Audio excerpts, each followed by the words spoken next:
Om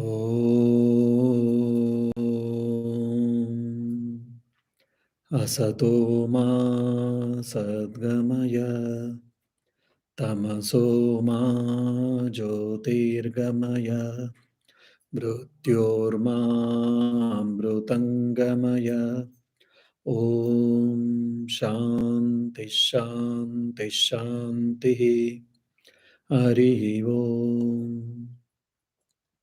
O Lord, please lead us from unreality to the reality, from ignorance to the knowledge, and from death to immortality. Om, peace, peace, peace. Yeah. Dear devotees, we had a interesting conversation or discussion regarding the faith based on the parables of Sri Ramakrishna. Of course, today I may deviate from the main topic, that is from parables. I may just quote one or two parables, but at least I will be discussing about the self confidence and the necessity of ethics. In the previous class, we did try to discuss what is faith. Though we translate the faith, the Shraddha into the faith, though it is not a right translation, or that is the only best possible translation. The Shraddha or the faith, it is not mere belief, rather, the belief has to be translated into action. Then it is called Shraddha or the faith. We know that. And four types of Shraddha, generally, the known people they discuss. One is faith or Shraddha in the God, the faith or Shraddha in the Guru or in the teacher. The third faith is in self confidence, the faith in oneself. The fourth faith is in faith in the good values, in the ethics or in the morality. In our previous class, we did try to understand what is the necessity of the faith in the God and the Guru, and why do we need it, and what do we get it from that we have understood. Now, before going to the self confidence or the faith in oneself, I would like to re narrate the Upanishadic story as told by Sri Ramakrishna. The story is between Prajapati, Virochana, and Indra. Prajapati is the creator, is the lord of the creation. Once he announced that there is a Atman, there is a self, and it is birthless, it is deathless, it is free from aging, it is free from hunger, it is free from thirst, and it is immortal and eternal. And whoever knows this entity, he becomes immortal. So, this was the teaching. Generally, it was announced by Prajapati. Now, the demons and the celestial beings, Devatas, they heard this. All of them they discussed and they said, oh, it's a wonderful. We should try to understand this because we can become immortal. Every one of us, we want to live eternally. Then they discussed among themselves, and the celestial beings or demigods, they decided we will send our king Indra to the Prajapati to know this secret. Similarly, the demons discussed and they felt, look, our cousin brothers, the celestial beings or the devatas, they are sending their king. So we will also send our king, our leader. So the demons, they discussed and they decided they will send their king, our leader, that is Virochana. Now, both of them, they approached Prajapati and they wanted to know more about what did you say? What does it mean? Then Prajapati said, look, this is a very sublime philosophy. It needs a good amount of preparation for you to understand, to comprehend. So you have to live with me for 32 years and lead a pure life, control your mind, and try to stay with me and follow my instructions. Then both were obedient and they stayed, and as the Prajapati instructed, they lived for 32 years with their guru. Then, after 32 years completion, Prajapati called them and they said, look, whatever you see in front of your eyes, that is what the self is. So, just you go to the water body, maybe well or the pond or whatever, and you go and see whatever you look, that is what the self or the Atman. Both of them very happy. They got the secret code. Then both of them they went in the nearby water body and they looked. Well, what was the reflection? The reflection of their own body.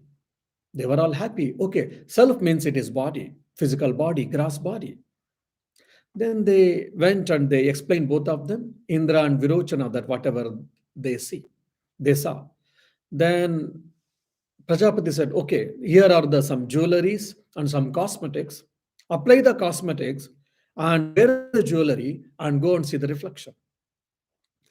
And they went and they saw the body was well decorated and it was looking better. They came and explained their experience. And Prajapati said, yes, this is what the self is. Then both of them very happy. They went to their respective places. Now Virochana was very happy and he told the secret. Okay, this body is the self, so we should nurture well. By hook or crook, we should nurture well. We should have a merrymaking, and if not, by troubling people, we should get whatever we want. And that's how the demons became body-centered people, and ethics and morality, everything went away. And by hook or crook, they wanted to enjoy. They became a pleasure-seeking animals, more or less. Indra was on his way. Before entering his kingdom, he started thinking. The Prajapati had said initially, the self is ageless, birthless, deathless, and it is eternal and immortal. Whereas this physical body is not free from all these things. I think there is some problem, there is something lacuna in my understanding. I think I should go back and get it sorted out. And again he went back and he approached his guru and he questioned. Prajapati said, thank God, at least you came back. So, yes, your question is genuine, but to understand the second lesson, you have to stay with me again 32 years and you have to continue your sadhana, austerities. Then he did. After 32 years, the Prajapati said, whatever you experience in the dream, whatever the truth you experience in the dream self, that is what your self. He was very happy. Then he left his kingdom, thanking his teacher, and he started thinking. In dream, yes, I experience so many things good, bad, right, wrong, happiness, unhappiness. All my waking experience, reflections I experience. And again, the dream self time is also very, very limited. So this cannot be the self. That is something problem. Then again, he went back and he asked. Then Prajapati said, you are right. Stay back 32 years. And again, he had to continue his austerities for 32 years. Then this time, the Prajapati said, you experience a happiness in your deep sleep. That is what the self is. Then again, he thanked and he was about to leave. And he felt, I think there is a problem. Because in the deep sleep, I don't experience anything actually. There is a ignorance actually. I'm ignorant there. Only after getting back, after getting awakened, only I will be able to understand that I had a good sleep, I had a pleasant sleep, my body and mind is getting rejuvenated. Then again he came back and said, Guru, teacher, I am not able to understand the truth. Please tell you. Then this time, at least Prajapati, the Guru was, I mean, he had his, he was considerate enough. Then he said, this time you stay 5 more years enough, you'll get the result.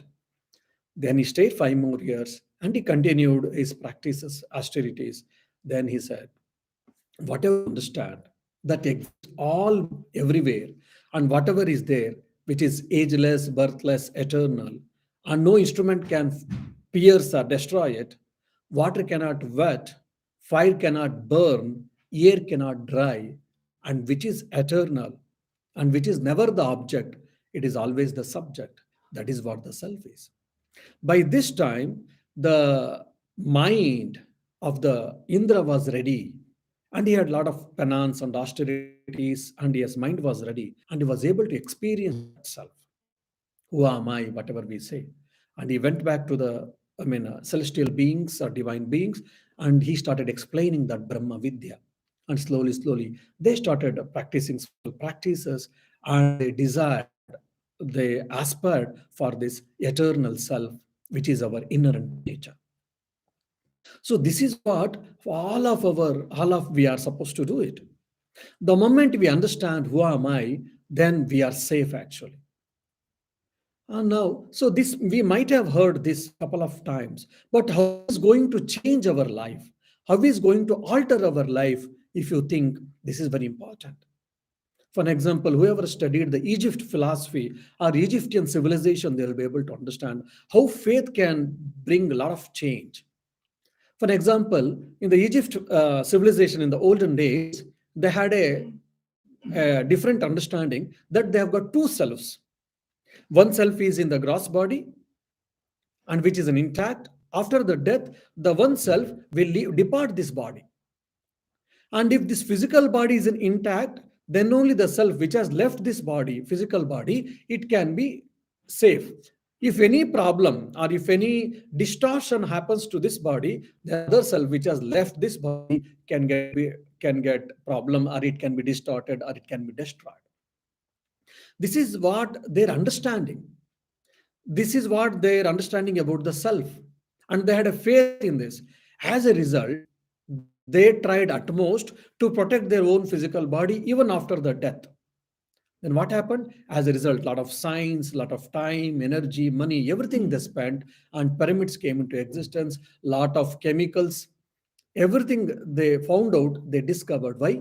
Just to preserve this dead body after the death of a person, so that the soul which has left this physical body will be intact, it will not be disintegrated, it will not be distorted. So the faith of a person, either on body or on a mind or on this external object, it gives lot of confidence and it gives lot of power for him to pursue his progress or struggles, everything. That is the reason the faith and the real understanding matters a lot. That's what Sri Ramakrishna says. And elsewhere, there's a interesting story. Once a traveler, a young chap, he was going near the foothills of the Himalayas. There he saw there's a beautiful green meadows and a mountain and a water stream, everything. So if he felt so happy, he thought, okay, I should go and visit that place, and probably I should stay for a day or two, because it was such a lush green, so beautiful, scenic beauty. Then he approached and he was enjoying that beauty, and he goes that foothills. There is a village, but unfortunately, in that village, people are all like grief stricken, they are deceased, many are thin, they don't have, they are not able to enjoy their life. Then he was astonished, he was astounded. Why this is so? Because such a beautiful atmosphere and beautiful scenic beauty they are there, and why they are suffering like this? Then he inquired. Then there, a one wise man, so-called wise man, he said, look, all the villagers believe that there is a demon on the mountain, and it has told, it seems, that it will come and eat the villagers at any time whenever it wishes. That's the reason they're all fearing. With that fear for life, they are leaving as a result, because of that fear, stress, strain, whatever. So they have got all the physical and mental complications. Then he thought, I should do something. Then he thought for a day or two, and he said, okay, then I will go and I will meet that demon, and I will try to know who is this demon and what it is. The villager said, no, no, my dear, you are a traveler and you are our guest. You are not supposed to go there and sacrifice your life. We are okay with us, so please don't go there.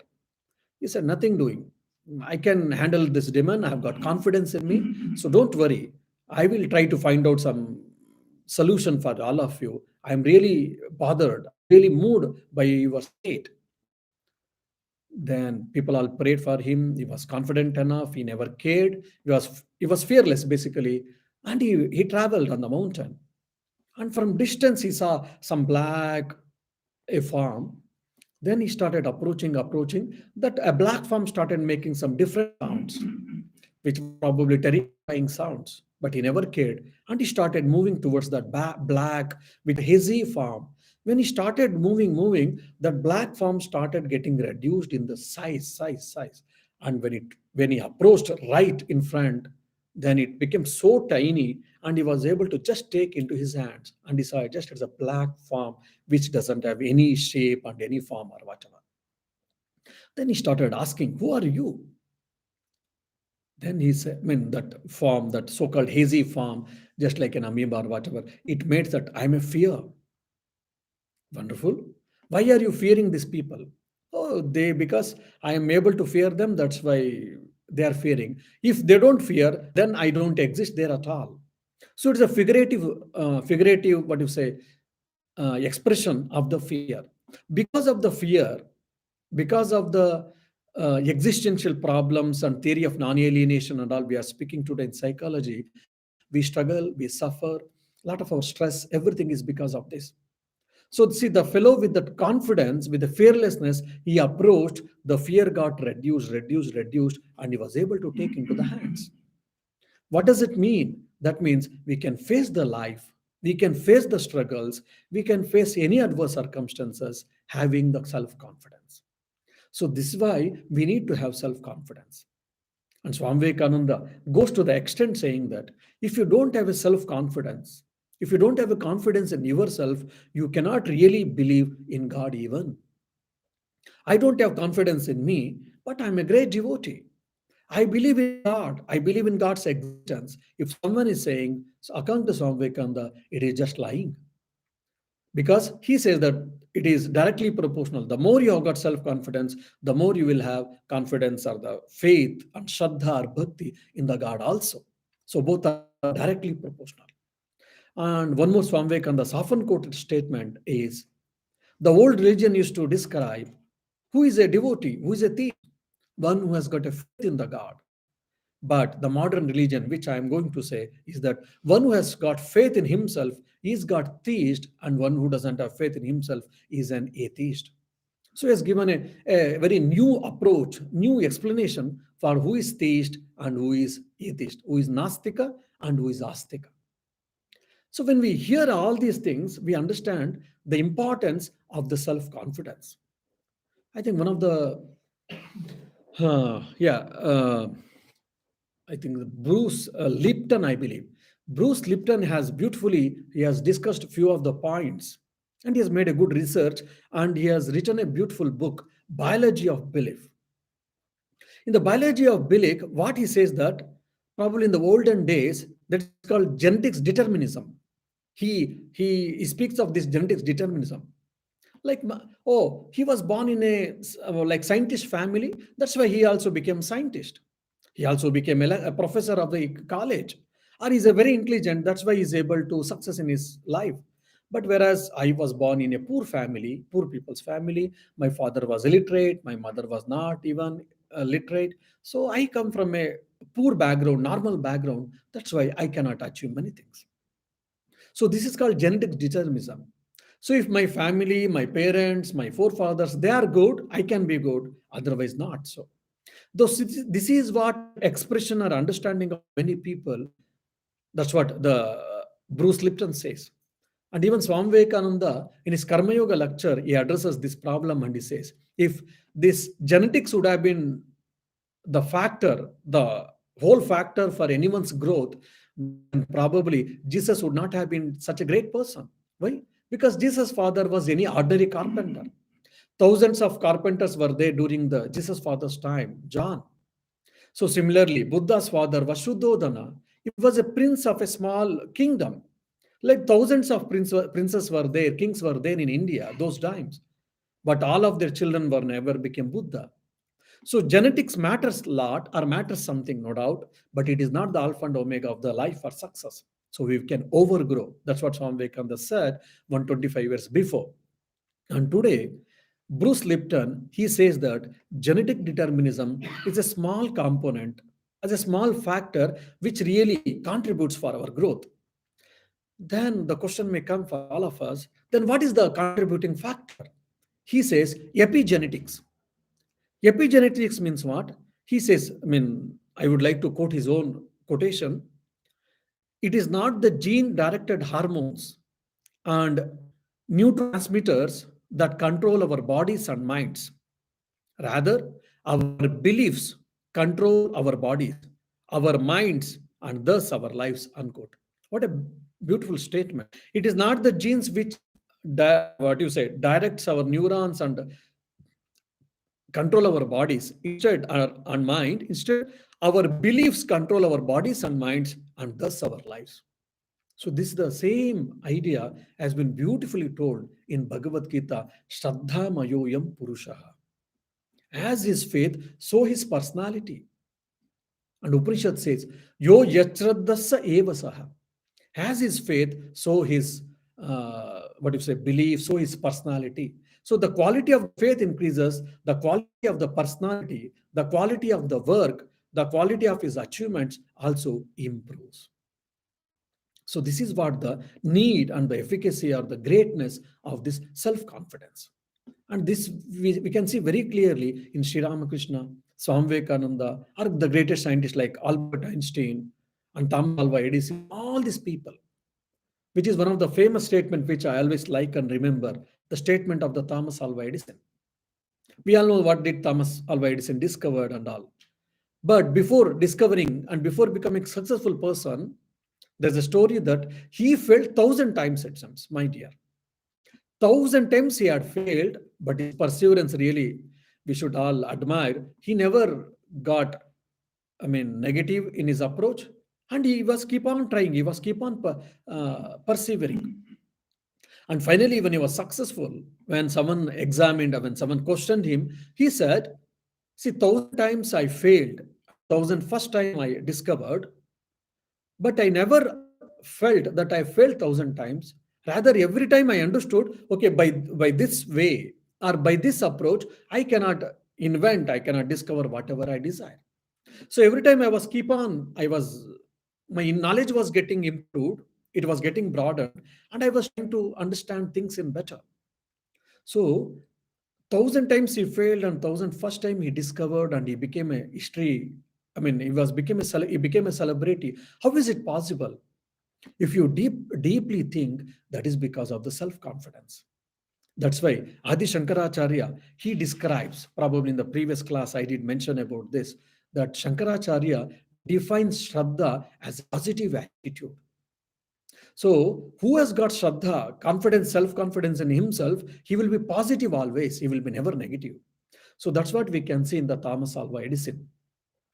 Now, one of the psychologists, famous psychologist Albert Bandura, he speaks about the different shades or the different expressions about the self confidence, which is very interesting actually. We all know that self confidence is key for success for everyone's life. By this time, we have know. And he says the self confidence has few components actually. What are they? The one is self efficacy. The second is self responsibility. The third is self direction. These are the beautiful 3 points which is given by Albert Bandura and some other psychologists. I think they belong to the class of behavioral psychology in the Western psychology. What is the self efficacy?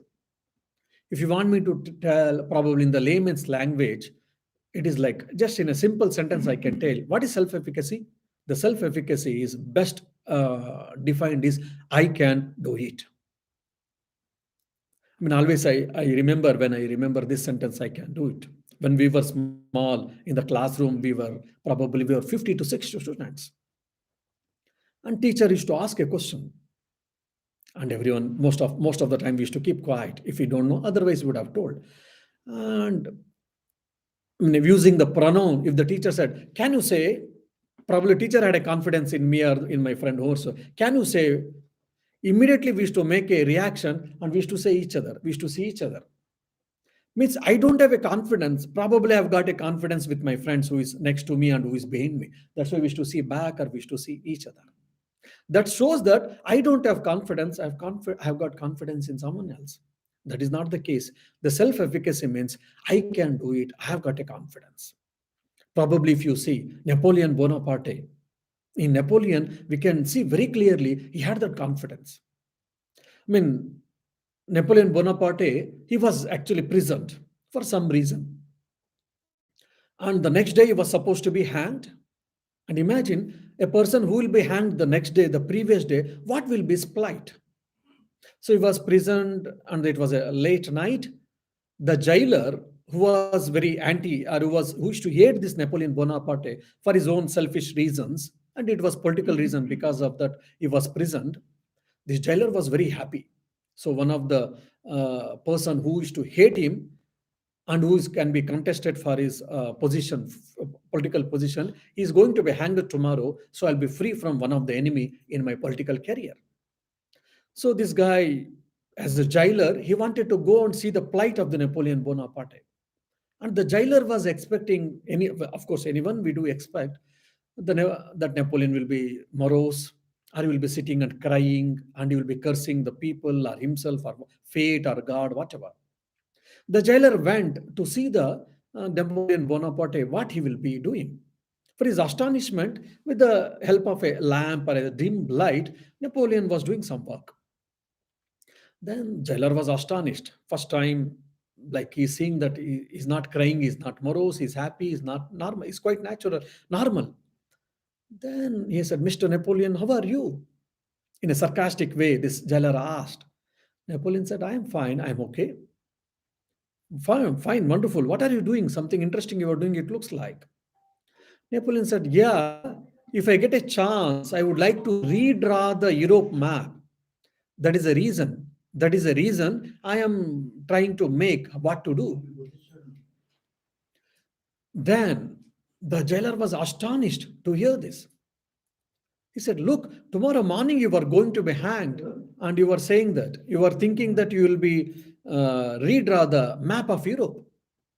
Napoleon said, fine, that's okay. If I get a chance, I will do that. And I am confident that okay, probably there's a root shock, emotional root shock for this Napoleon. And of course, it's a death blow for his ego. That's why he's not able to accept. So he's just bluffing himself, and he's trying to portray in front of others that I am not bothered for all these things. Okay, take care. May the God bless you. Your desires may fulfill. Like that jailer, just sarcastically, he made some comments to the Napoleon, and he went back. And afterwards, it was a miracle. And later night, it was proved that the Napoleon is not the guilty of the mistake. And the verdict, in the midnight, there was a verdict that he should be set free, not to be hanged. And on the early morning, instead of getting hanged, he was set free. He came out, and whatever he wanted, he tried to his best to redraw the map of in the political map of the Europe. Now, I'm not judgmental about it, and I'm not saying that whether he did right or wrong, but only I'm saying that how he had a confidence in himself. So I can do it. This is what the self-confidence everyone we should have. That is what Albert Bandura say, that this is called self-efficacy. When we have got this confidence in oneself, then we can do anything and everything. We can achieve many things. That is nothing impossible. In the word impossible, after I, if you put an apostrophe, what happens? I am possible. Impossible, I am possible. Just one apostrophe difference, but the difference is between the heaven and the hell, or the sky and the earth. So this is the greatness of the self-efficacy. One should have this. And the second part, or the second component of the self-confidence is what? Self-responsibility. Yes, I can do it. I can do it fine. Like 5 o'clock, will you able to get up? Yes, I can get up. But I don't get up. Means I'm not responsible. I have got all the capacity to do it, but I don't put into action. I don't translate into action. So this is what called self-responsibility. And the self-responsibility also includes like this. Am I responsible for my life? When I'm successful, when I'm successful person, if someone asks, how did you do all these things? Oh, it is because of me. I did this, I did that, and all we say, most of us, we boost. Yeah, fine. But when we fail, we say, oh, because of my parents, because of the situation, environment I was born and brought up, or because of my teacher, because of my friend, colleague, XYZ. Other than me, we give all people's list that they are the responsible for my failure. So the self-responsibility doesn't allow us to do this. If you are successful person, you are the main cause for that. All others are secondary. And if you are a failed person, you are the main cause. All others are secondary. So are you responsible for your goals? Are you responsible for your achievements? Are you responsible for your happiness? Are you responsible for your actions? Are you responsible for behaviors? These are the questions we have to ask. This is what self responsibility includes. Means we have to live self conscious life. We have to be alert and we have to be responsible for our actions, for our personality, for our thoughts, for our attitudes, for our perceptions, and for our happiness also. Happiness is a deliberate choice. We have to make it. And always I keep on saying that struggles are inevitable, suffering is a choice. But rather we think other way. Struggles are choice and suffering is inevitable. It is not so. Struggles are inevitable. The moment I have come onto this earth till my death, struggles will be there for everyone. Either you are a like the CEO of the Apple company, or the CEO of the Google, or you are the son of the CEO of the Google, or you are the son of the president of the United States, or you are the just an ordinary citizen. Every one of us, we will have our own struggles in our own way. So struggles are inevitable, but how do we react? How do I respond to that? That's where the suffering comes into the picture. Suffering is a choice which I'm going to make it. So this all includes in the self-responsibility. I have to be responsible. So when we hear all these things, how it changes a life. For an example, I always, get really inspired by an young chap. His name is called Babar Ali. He comes from India, from the West Bengal, from the Murshidabad district. And he was probably third or fourth standard boy, maybe at the age of 9 or 10 years. In one of his class, he heard two statements from his teacher. Two statements, they are the teachings of Swami Vivekananda. He heard the two teachings or two statements of Swami Vivekananda. What is that? Strength is life, weakness is death. Sorry. Strength is life, weakness is death. We have heard, most of us we have heard, and he did hear. And he heard one more saying a statement of the Swamiji, Swami Vivekananda, which this was written to the Mysore Maharaja in his letter by Swami Vivekananda. He alone live, who live for others, rest are dead more than alive. Means unselfishness is God. That's what Swami Vivekananda is telling. He alone is living, who is living for others. So these are the two statements this Babar Ali heard when in the fourth standard, just at the age of 9 or 10. Strength is life, weakness is death. He alone live, who live for others, rest are dead more than alive.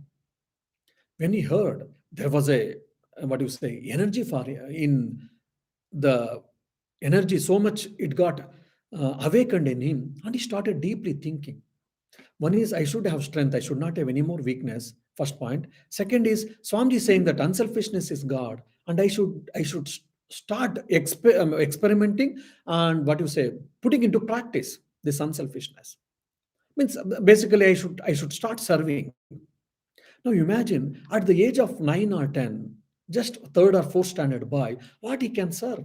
Or at the most he can bring a water to his mother or father, or he can sweep and mop a small portion of his house, or he can bring one or two utensils and give. That's all. That's all we can think. And he started thinking that Murshidabad is a little backward area in the West Bengal. Then he started thinking, how can I serve my motherland? Then he started thinking, and he got okay. Since I am in third or fourth standard, I know whatever the maths and Bengali and science or whatever. Then I shall start free education. I shall start giving a free tuition for my juniors. That is like for first standard, second standard, or third standard students. Then he told with one or two friends nearby, they came out of inquisitiveness. Then just below the flyover, there was a wall. Below the bridge, he used that as a blackboard with the help of a chalk or whatever. He started explaining maths and science for them. He was good at maths and science probably. He was able to teach them, and they were very happy, and they started learning. And slowly the number got increased. At the age of 16 or 18, he was the youngest headmaster in the whole world of the school. Now that school has got around 300 students, which he gives a free school. And he has got a lot of prizes at the national and international platforms. He has spoken number of things. And I think TEDx, I am not very sure. TED, whether he has given a talk in TED, at least he has given a talk in TEDx also, how the transformation happened in his life. See, at the age of just 9 or 10 years, he heard Swami Vivekananda's statements and he felt it, and he really, I mean, had a confidence in that. It changed his work, I mean, it changed his life, and he became the youngest headmaster in the whole world at the age of 16 or 17 or 18. Just it's adolescent age. We are all busy in the playing, and probably most of us we don't think what is our goals. So this is what I mean, self-responsibility. One should be responsible for his goals, for desires, for his actions, for his behaviors. And the third point, which is very important, is what? Self direction. The self direction is I have got a capacity, fine. I want to put into practice, I want to translate my confidence into action, fine. Then I should have a set of goals and I should have a set of direction, I should have a set of approach. Okay, this is the path I'm going to take. For example, someone of you want to come to Muladhat from your house, there can be two or three or four or five paths, four or five roads. You can come from any of them, but at least you should choose one path so that you'll be able to. Then you select, you're coming in that 5 2 3 kilometers 4 kilometers, you drove. Then you said, probably I will change, I want to avoid motorway, and you shifted. Then afterwards you saw there's a traffic jam, then again you came to motorway, then there was something rush or whatever, again you change. Then what happened, you keep on changing your directions. Then by the time you come, it will be too late, or you may not be able to come. For a few hours you'll be just like a round robin, you'll be going here and there, hither and thither. This can happen in most of our life. We don't have a set of goals, then afterwards we compromise and we say, God is not gracious to me. My fate was not gracious enough to me. That's why I thought to become a doctor, but finally I ended with to become a compounder, I mean a nurse or something in the medical field or something else. Why? The desires and targets. When the desires, I was reaching to the target, by the time I lost it because the lack of self direction. Fixing the goals and fixing the right path, understanding the pros and cons of it, understanding the strength and weakness of that, and we should keep on doing it. Just for an example, now I would like to become, I thought at some point of time, I will become a monk. Okay, so becoming a monk is a goal, say for an example. Then what is the path to that? I have to understand. And once I take that path, I should also know what is the pros and cons of it. What is the strength and weakness of it also I should know. Otherwise, if I start going, oh, I didn't think that. I didn't think that the monastic life will be like this. Then if you say, then the senior monks will say, why didn't you think? Well, you were supposed to think. That's why it happened. I think like in the monastery where I joined, in 3 4 years, around 15 to 16 youngsters we joined, and finally in the 3 and 4 years, 1 month, 2 month, 3 months, 6 months, many were dropped, and finally in the among 16, only 8 were left out. All 8 left. Why? Because they thought some idea, they had some prejudice, they had some preconceived ideas. They came in 1 month and 1 week, or 2 months, or 3 weeks, or 3 months. They understood this is not my cup of tea, or I cannot take this path, and they left the monastery or left this monastic life. Why? Because the lack of self direction. One is maybe lack of self responsibility, but more than that, there's a lack of self direction. So, whatever the path I take, I should know what is the pros and cons, what is the nature of the path also. That's why Swami Vivekananda tells beautifully that we have to dream, we have to decide, and we have to fix the goal. Once you fix the goal, then you should not think too much on that. But instead of that, you should think about the path and you should start practicing or you should traveling. Only don't keep on focusing on the goal and forget about the path. Then success is not possible. Reaching the goal is not possible. You should understand, you should very well be aware of the path which you are taking, and you should keep on progressing. This is what includes self direction. So, so self efficacy, self direction, and self responsibility. These are the few components, are the three main components of the self confidence, which is very, very important. And the next one is the fourth. The fourth type of the shraddha is what? The faith in the values. The 13th president of the Ramakrishna Mutt and Mission, Swami Ranganathanji Maharaj, he used to use one of the word that enlightened citizenship. All of us, we are citizens of some country, no doubt. But that doesn't mean that just we are citizens. That doesn't mean that we are contributor personality for the society and for the country. Everyone is citizen. Everyone may be people, but there are very few people who are really enlightened citizens. He keeps on saying that. He was never tired of saying this. Because who is enlightened citizen? Of course, it is a big subject. If you want me to say just in a line, the enlightened citizen means who is aware of his fundamental rights and who is well aware of his fundamental duties and who is discharging it is called enlightened citizen. And here, coming to today's point, today's topic, the Shraddha, the faith in the ethics and morality is very, very important. Swami Vivekananda, in few of his lectures, he mocks or he doesn't accept Darwin's theory. And he says, natural selection, survival of the fittest, all these things may holds good to the animal kingdom. That should not be the case for the human beings or for human kingdom. Then he says that because of that, there will be unhealthy competition. Then he says that instead of the survival of the fittest, it should be live and let live. What a beautiful concept.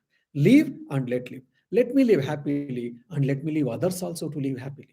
This should be the tagline of the human kingdom, according to Swami Vivekananda. This is what the base for the ethics and morality. So, what do you mean by the faith and the Shraddha, belief in the ethics or in the morality? Means it can be understood probably like the power of goodness. Most of the time we say, oh, if you are good, if you are genuine, and if you are gentle, you have to suffer a lot, Swamiji. That's why probably you are in monastery, that's okay. But we are in the world, we empirical world, we struggle and we suffer. Goodness has to pay heavy price. That's why better not to be. Many times we do hear such comments from people. That is not so. That is, we should have a faith and we should have a belief in the power of goodness. Goodness can bring many right things. That's why we have to have a faith and belief in the power of goodness. And the second is, which is very important, Swami Vivekananda, a couple of times he had said in his lecture, and especially to Indians, that is absence of jealousy. Someone is growing, I should see and I should appreciate and I should feel happy. If possible, I should help him, or I should possibly derive some inspiration from that if possible. Instead of that, I will be jealousy and I will try to pull his leg. And I will start telling all negative things about him, and I will do all backbiting, all these things. So the absence of jealousy is one of the important component of this faith in the ethics and morality. And the third thing is what? The divide of suspicion. We should believe in people and we should keep on going further. We should believe in the humankind and we should keep on progressing. That's what we see in the Holy Mother's life and in Sri Ramakrishna's life. They never suspected anyone. Any person, for example, there is a beautiful story, the dacoits, Kosalpur dacoits. Sri Ramakrishna changed even the dacoits. Why? Because he believed in them. Same thing we can see in the life of Angulimala, Buddha and Angulimala. Buddha changed Angulimala. Of course, they were the spiritual giants. That's why it is possible for them. Probably it may not be possible for us. How they got that spiritual power, if you see, because they believed. One is they had a confidence in them, in themselves, and they had a spiritual power.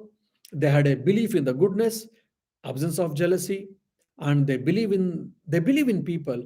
That belief changed the people of absolutely opposite charactered people. So that's why the divide of suspicion also includes the faith in the ethics and morality. And deeply, when you think about this ethics and morality, many type of good people we try to find. All type of good people, if you probably categorize, according to me, 3 or 4 categories you can make. One is, some people are very good. Why? Because they fear court, they fear the police or Garda, and they fear because if I go in a wrong route or if I don't go in a right route, then Garda will come and catch me and they will put fine. That's why I will go in right route. And if there are no cameras and if there is no Garda, then I don't bother. I don't bother in breaking the rules. So because I believe in punishment or I fear for punishment, I fear for God or police, I fear for court, and I fear for imprisonment. That's why I am right. I am good. I am moral. Otherwise, I don't care for all these things. So this is the very basic understanding about the ethics and morality. The second is little refined. They are image oriented people, image conscious oriented people. Because if I'm not rightful, if I'm not good, then people talk ill about me. That's why I would like to be good. I would like to be genuine or whatever. So image oriented people will be there, some of them, if not all. Of course, these are all good. I'm not saying telling in the negative sense, but I'm saying that in every aspect or in every step, there is a refinement of the ethical sense, moral sense in a person. That's what I wish to say. The third is, if I am good, people will recognize it, and I will get name and fame, maybe power, maybe position or whatever. So especially I will be noted, I'll be recognized. So for desire for name and fame, so some people they show at least, or they try to become, or they show that they are good people, they're righteous people, they're genuine people or whatever. And very few people, just because to fulfill his own personality, or just because God has said, or because the ethics, this is what ethics is called, this is what morality is, for ethical sake, for morality's sake, and for that's what enlightened citizenship here comes into picture. Because if I have to be really citizen, if I really has to be human, then I have to follow all these things. So I have to practice righteousness. I have to be right. I have to be right always. And this is what Swami Vivekananda tells beautifully. Why I have to be moral? Why I have to be right? Because that is your nature. He equates the morality with the self. What a beautiful concept. If you are rightful, if you are moral, then only your divinity can be manifested.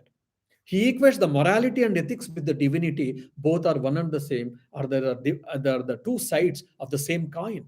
That's what Swami Vivekananda says. If you are good, if you are moral, then only you can manifest your divinity. If you are good, if you are moral, then you are near to yourself or near to your God.